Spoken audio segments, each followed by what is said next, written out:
Estou aqui para responder uma pergunta que muita gente está me fazendo nas redes sociais, porque no Instagram eu não tenho debatido muito sobre isso, mas o meu Facebook, quem me acompanha sabe do meu posicionamento político, e os amigos que me conhecem há mais tempo, principalmente aqueles que me viram desde 99, na verdade, né? Me viram fazer campanha para o Lula, para o PT, né?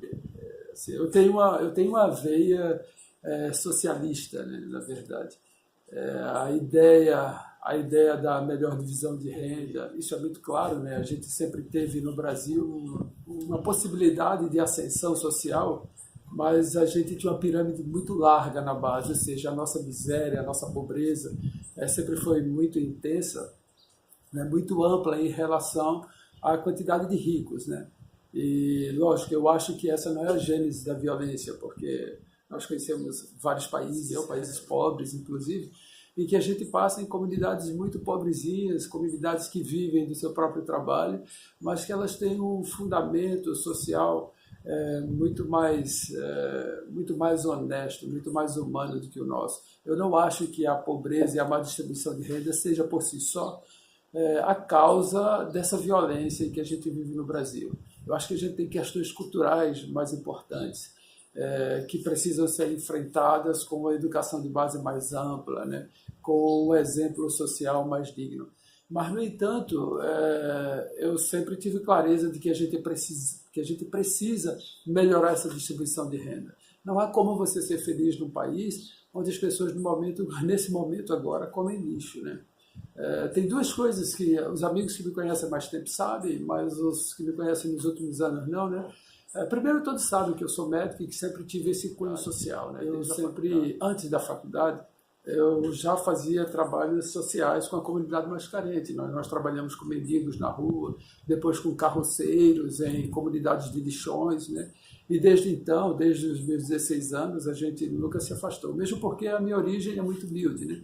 Eu nasci e cresci, hoje é um bairro, mas na época era praticamente uma favela onde eu cresci. E já morei em favela, né? Já morei em casa de tábua, coberta de zinco, né? E, assim, a minha realidade é a realidade do brasileiro. A Fundação Getúlio Vargas, muitos anos atrás, mostrou que 85% dos ricos brasileiros vieram da pobreza, só 15% herdavam sua riqueza. A gente tinha uma mobilidade social melhor do que no Peru, por exemplo, há 8 anos atrás. Hoje a mobilidade do Peru está melhorando. Mas a gente tinha uma possibilidade de mobilidade social. Mas ainda assim, a gente precisava guinar, a gente precisava sair da direita e ir para a esquerda, porque a nossa direita estava impossibilitando essa mobilidade social.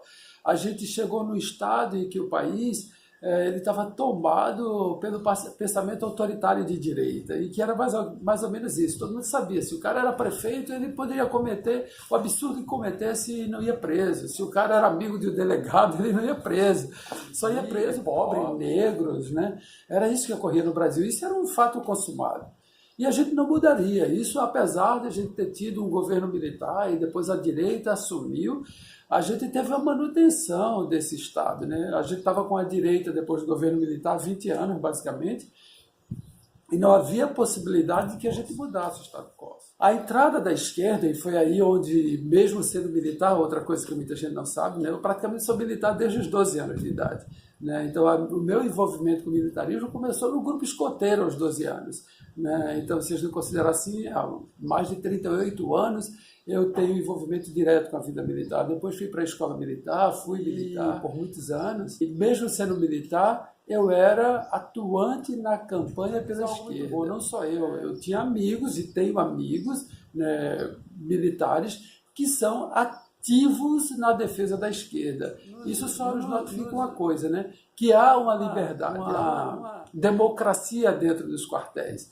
Hoje, nenhum militar, há muitos anos, nenhum militar é obrigado a ser de direita. Não existe a filosofia, como muita gente quer pregar, de que o militarismo brasileiro ele prega a ditadura. Eu posso dizer, não por ter ouvido falar, né?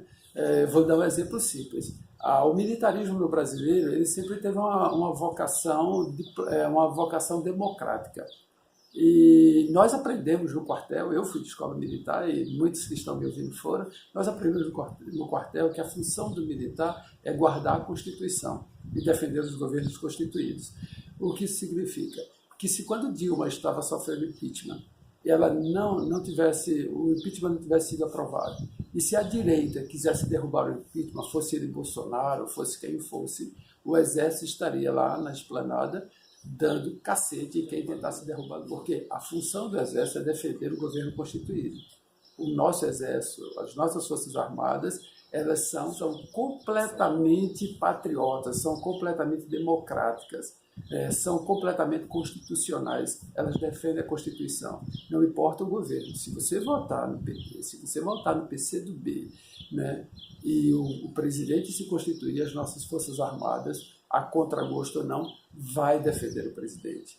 Isso sempre foi. Então, na época do governo militar, levaram-se paulada todos aqueles que se armaram para derrubar o governo militar constituído. Se fosse de esquerda, levariam paulada também. Então, há